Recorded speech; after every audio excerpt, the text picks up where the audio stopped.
Coming up on Mochas with MAGA.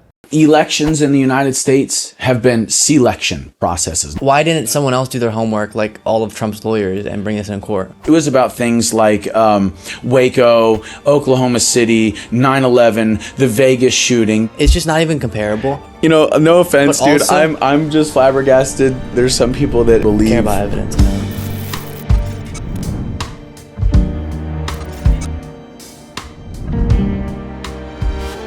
We got a lot of positive feedback on episode 1 of Mochas with MAGA, so I was trying to figure out how do we do something special for episode 2. Well, one of the defining moments of MAGA was January 6th, a day that represented their commitment to the dear leader Donald Trump over our democracy and over our Constitution, attempting to prevent the peaceful transfer of power and install Trump as the president for another term. So I was thinking, who's the face of January 6th? Well, I guess Trump is, but he said no to our invitation. Aside from him, a man by the name of Jacob Chansley became a globally recognized figure for his role in the January 6th insurrection, better known to you as the QAnon Shaman, a term he doesn't embrace, I will add. So for episode 2 of Mochas with MAGA, I sat down with one of the faces of MAGA, Jacob Chansley, who was in prison for more than 2 years for attacking the Capitol, and he's now filed paperwork to run for Congress in Arizona's 8th district as a libertarian. Only in America, he attacked Congress, now he wants to work at it. I'll note that our interview took place before he filed a run, so we did not discuss that topic. The obvious first question I had to ask him was on the subject of January 6th. And let's dive right into it. You've become, in many ways, the face of January 6th for a lot of people. The horns and the face paint made you stick out. And the spear, I think it was, that you had. It was a staff. A staff. A weapon-appearing sort of object. And so let's focus in on January 6th. When you look back on that particular day, is there a sense of remorse? I know you pleaded guilty. Does that associate with your personal feelings about what happened that day? Well, the Mockingbird media chose to use my image to create a shock and awe campaign. Then they made me their straw man. They gave me the nickname QAnon Shaman, and they said I gave that to myself, and that's not true at all. They chose to use my image to create their shock and awe campaign because they knew it was going to be shocking to the cognitive system. And due to the fact that I was there in the building when all that other stuff went on outside the building, they knew that they could use my image inside the building and the images on the outside of the building to craft their narrative. For many, he was the face of the Capital Riot, wearing a fur headdress with horns, bare-chested, his face painted. He was among the first to break into the building and headed for the U.S. Senate chamber, where he sat in the presiding officer's chair that was vacated by Vice President Mike Pence and scribbled this note: "It's only a matter of time. Justice is coming." Regarding the Mockingbird media on the right wing, okay, they say it was a mostly peaceful protest on January 6th. And yeah, there was violence, but it was a mostly peaceful protest. Now, this is the objective truth. Was there violence on the outside of the building? Was there rioting? Yes. Was there vandalism? Yes, on the outside of the building. Inside the building, on the other hand, there was mostly peaceful protesters that were just walking around the inside of the building. Now, these two divisive talking points, it was a violent insurrection, a mostly peaceful protest, right? These two talking points are dividing the country. It's called compartmentalization. Are you familiar with compartmentalization? Yes, I want to make sure that we get to the core of what we're talking about here. So regardless of the particular language or the stats on how many people were there, how many people were in this vicinity, how many people were inside doing this and that, we saw what happened. Everyone knows exactly you saw what was on television that day. And regardless of the disagreements people have over how significant the actions, the violent actions that were taken were, zooming out from that, why were people there? People were there because Trump was saying that we can't allow for the peaceful transfer of power. So regardless, no, Trump never said that. You're putting words in his mouth. He wouldn't commit to conceding. He wouldn't commit to, until after January 6th, abiding by the peaceful transfer of power. So that would be not respecting such a basic part of a democracy. So the reason why the people were there was because of a very democracy-damaging action by the current president of the United States. All of us here today do not want to see our election victory stolen by emboldened radical left Democrats, which is what they're doing, and stolen by the fake news media. That's what they've done and what they're doing. We will never give up. We will never concede. It doesn't happen. You don't concede when there's theft involved. And after this, we're going to walk down, and I'll be there with you. We're going to walk down. We're going to walk down. Anyone you want, but I think right here we're going to walk down to the Capitol. The same thing happens in so many conversations where we're not getting to the core. Well, no, I'm trying to get to the core, and that's what I'm trying to explain. But why do you think it was okay for Trump to say the things he said, to do the things he did, to try as hard as possible to not allow for the peaceful transfer of power? Okay, you're setting what you're doing is setting a false premise. Okay, and if anything, the people to blame for what happened on January 6th are the people in the FBI, the people in the Pentagon, and Yogananda Pittman, okay, who suppressed intelligence and did not allow the National Guard to guard the building. If anything, the people that are truly responsible... Would they have to guard the building if no one had shown up and tried to attack it? Okay, well, first of all, were you there on that day? Mm-mm. Okay, so all you know is what you've seen on television. Not television. Okay, what, the internet? Through multiple different sources, including primary source reporting. Videos, right? And written reporting. Okay, but videos and written reporting, that's it. Neurolinguistic programming. Images, shocking words. Okay, this is the basics and the foundations of neurolinguistic programming. Trigger words, trigger images. And what these things do is they stimulate the subconscious mind. They stimulate instinctual responses in the subconscious mind regarding survival, or in the case of like advertisers, hunger and stuff like that, or in the case of like trying to sell like cologne, sex, right? These are instinctual responses in the subconscious mind, okay? So through trigger words and trigger images, you can program the subconscious mind, which is most of the brain activity in our brain. It's like 95 to 93%. Something like that. And through the control of the subconscious mind, through neurolinguistic programming, you're able to control a person's conscious perception of reality. This is psychological warfare 101. Because, dude, we won the day. My dad won. How did we win? Well, we won by sending a message to the senators and the congressmen. We won by sending a message to Pence, okay, that if they don't do as it is their oath to do, if they don't uphold the Constitution, then we will remove them from office one way or another. Okay. All I can say is we won the day. Donald Trump is still our president. What is it that justifies, for example, on January 6th, you saying, Mike Pence is a traitor for just doing what the Constitution says he should do? Okay. It actually all does connect, okay? Because unbeknownst to people like yourself, the reasons for my going were largely spiritual, and it has to do with everything it is that I'm explaining to you. It wasn't just about Trump and the election for most people on January 6th. It was about things like JFK's assassination. It was about things like Operation Northwoods, MK Ultra. It was about things like the Tuskegee experiments. It was about things like Waco, Oklahoma City, 9/11, the Vegas shooting, the Boston bombing, the war in Iraq, the war in Afghanistan, the money laundering, all of the false flags. It was about 33,000 emails being deleted and no prosecution. It was about Benghazi. It was about the Podesta and Clinton email leaks. It was about the... That's why they stormed the Capitol? Well, no. What I want you to try and understand, bro, is that it's so much more than that. And I want you to try to get out of your head for a minute and try and see things not as you are, but as they are. Okay. Do you understand what I'm trying to tell you? Like, because you clearly, no offense, you clearly have a bias. It's called confirmation bias. Okay. Where you're looking at things and you want to see them a certain way. It is what you're living in is what is called a collective subjective and you universe. don't think that putting together a very extensive web of explanations for why every single person who's spoken out against what Trump did, every single entity that said this happened or that happened, every batch of evidence that's been presented in a court of law, it's all corrupt, it's all manufactured. That to you doesn't seem like confirmation bias? Well, what I want you to try and understand is I don't have confirmation bias regarding what it is that we're talking about the corruption within the government.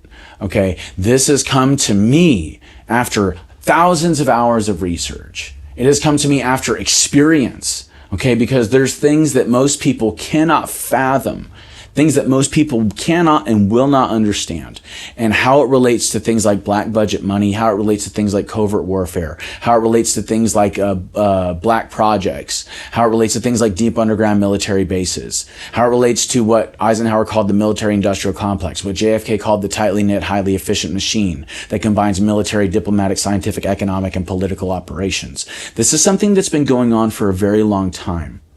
January 6th was caused by the consistent and repetitive lies on the part of Donald Trump and his allies about the 2020 election results.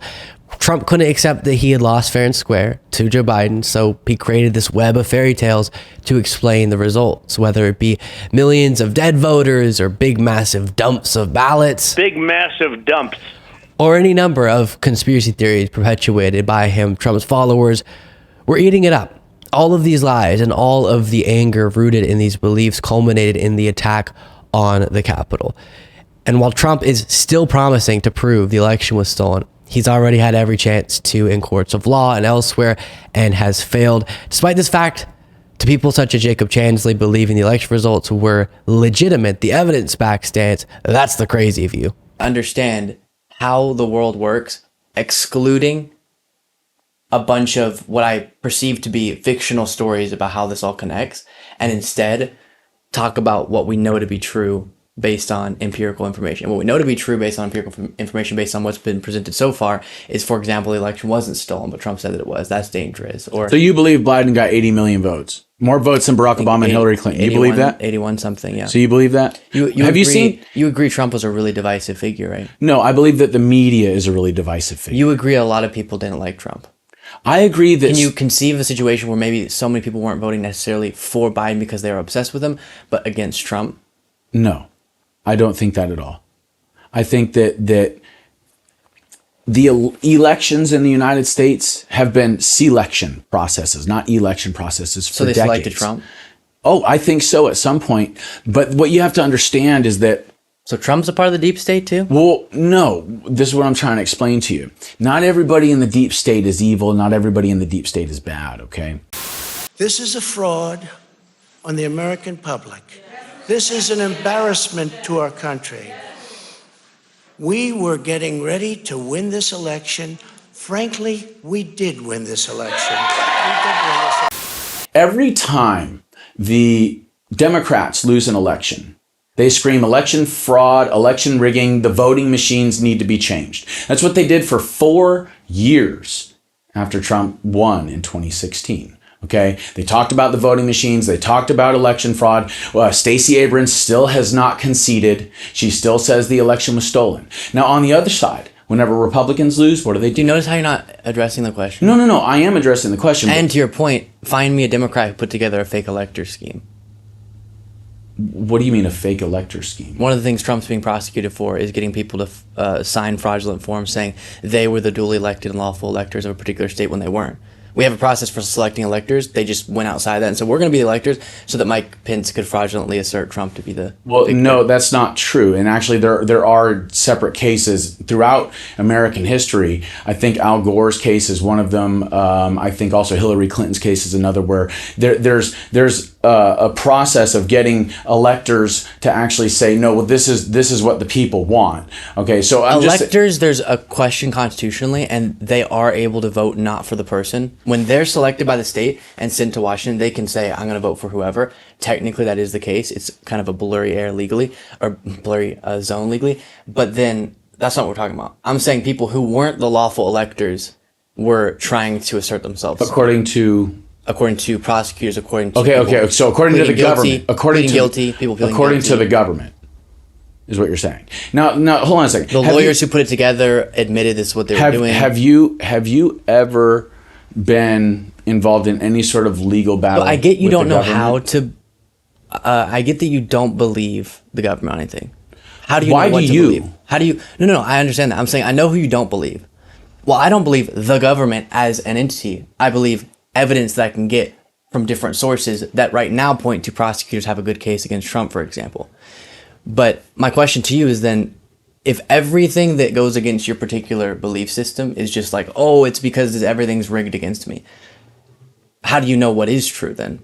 Well, this is what I'm trying to explain to you about psychological warfare. Good afternoon. We're coming on the air a little earlier than normal because we have breaking news at this hour. Word of a settlement in Dominion's $1.6 billion defamation suit against Fox News.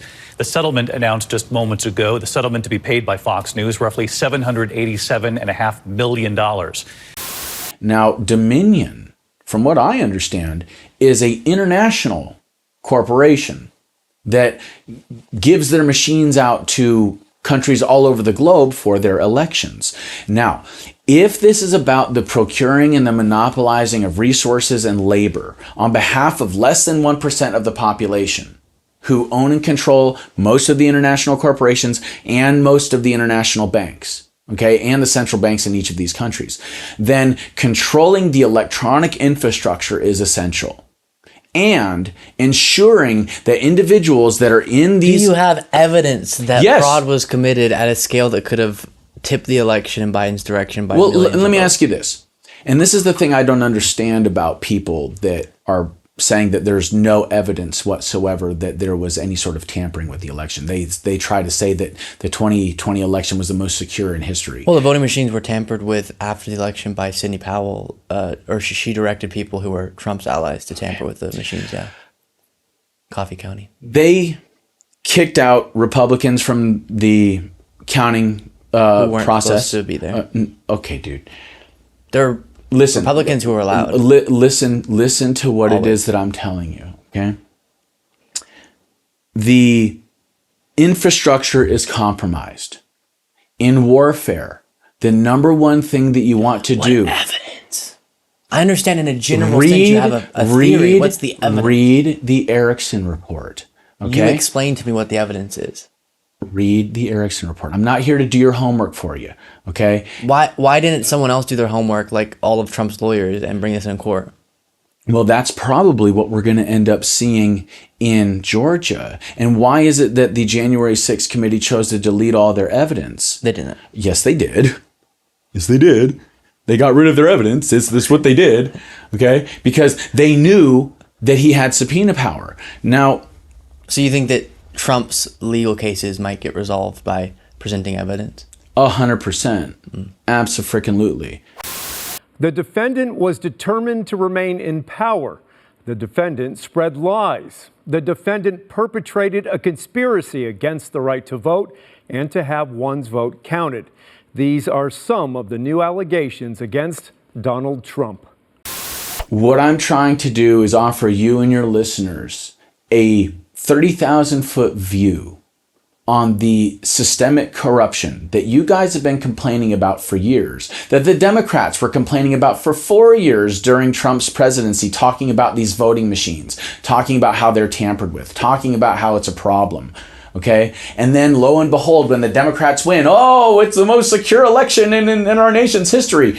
BS, dude. There weren't false BS. claims about. Actually, you know Yes, the person. there were. You know who were the. No. You didn't let me finish my sentence. You know who made false claims about there being fraud in 2016?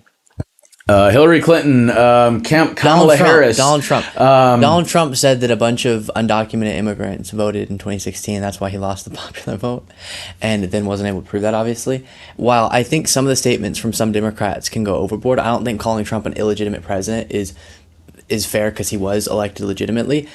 But that is far from claiming empirically false things. Well, no, they claimed empirically false things with the Russia scandal. Russia. Come on, dude. Wait, like millions of voters voted that weren't supposed to vote. And then dead people voting. Using that to justify trying to block the certification of election, for example, or assert fraudulent electors or get Mike Pence to not do his constitutional role. So that's where you separate these two things. Yeah, words are words. Actions tell the most important story.